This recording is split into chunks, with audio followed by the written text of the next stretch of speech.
Today, I am bringing to you reason number 10 why Wonders of the First is the greatest collectible card game of all time. I just ran out of fingers, so the next 500 reasons to come hereafter, I will not be able to use my hands. Now, when I say the greatest collectible card game ever, it's important that you understand. I'm talking about the game itself and principles of the game and characteristics of the game. I'm not talking about the most widely played. I'm not talking about the most widely purchased. I'm not talking about the most available. I'm not talking about any of those things. All that will come in time as people realize how great of a game it is. Because I know a lot of people have commented and say, how could this be the greatest game ever? You can't find it. How could this be the greatest game ever? I don't know anybody who plays it yet. Just wait, my friends, because all of these reasons and all the reasons to come are reasons why this game will thrive today and well into the future. Now, with that said, have you ever found yourself struggling or frustrated by trying the same thing over and over and over again and not getting different results? Well, it's been said before that that's the definition of insanity, is to try the same thing over and over again and expect different results, because it doesn't happen. You have to do something differently if you want a different result. I know people will go their whole lives with bad habits. And if you don't know what your bad habits are, go ask your spouse, go ask a good friend. They will be able to tell you for sure what your bad habits are. Make a change. Change those bad habits. Do it today. Don't wait your whole life and get to the very end and realize, man, I had this bad habit my whole life and I never got rid of it, okay? Make a change. Now, that's exactly what Wonders of the First has done. And this is reason number 10 why it's the greatest collectible card game ever, is its super unique and thematic sci-fi and fantasy crossover. And I'm going to show you what I'm talking about in just a second. So many other games create little animal things, just like Pokémon. So many other games create fantasy characters, just like Magic. Just like other games, they keep doing the same thing over and over and over again. I do not know of any other games that have such a unique theme as Wonders of the First. It's got sci-fi, it's got fantasy, and they perfectly cross over. Let me show you.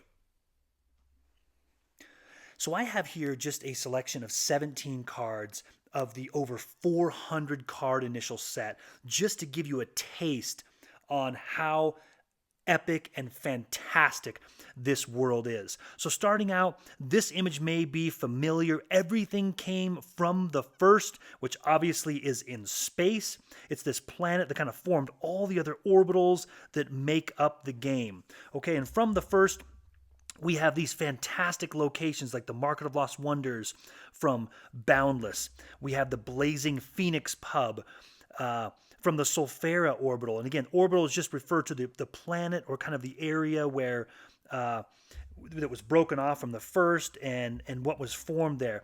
We have the magical, mystical realm of Petria and the Cedar Shade ruins, the mechanical world of Heliosynth. Again, not something you see a lot in a lot of fantasy games, is this kind of a mechanical theme mixed with other fantasy themes. We have the freaky looking witch ward in here from the Umbrathine orbital, and then we have this magical castle from the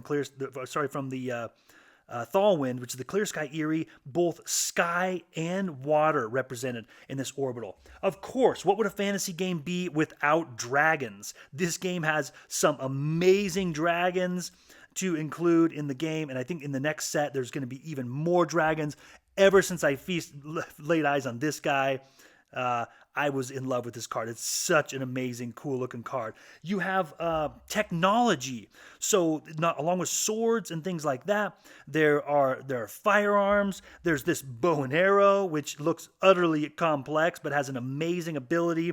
The Great Core of Alderach. More technology to come. A lot of it coming from the Heliosynth orbital. And then you have tons of other just kind of random freaky creatures like the Great Usurper. You've got the Gem Primordial, Titans, giants, there's pirates in the game, and other mystical, magical creatures that just blow your mind. And so looking at all this, guys, I just can't even believe how cool the theme is in this game. There aren't any games that I know of that combine technology, space, sci-fi with these fantasy elements and do it so well so that everything fits together in the world. It feels like every card, every set, every color, it works. It works in the world. Nothing doesn't belong. Nothing's foreign or kind of stuffed into the game where it doesn't really fit. Everything fits within the game, and not only is the game fantastic, as I've talked about in other videos, but just the theme of it alone makes it an absolute joy to play.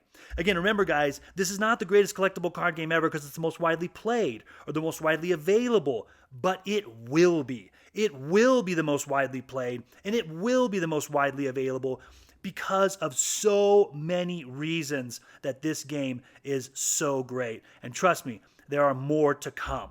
If you find yourself stuck in the same old rut, trying the same things, try something different. Try to break those habits, clean them up, and you'll find yourself refreshed, renewed, and on your way to success. Thanks so much for watching, guys, and take care.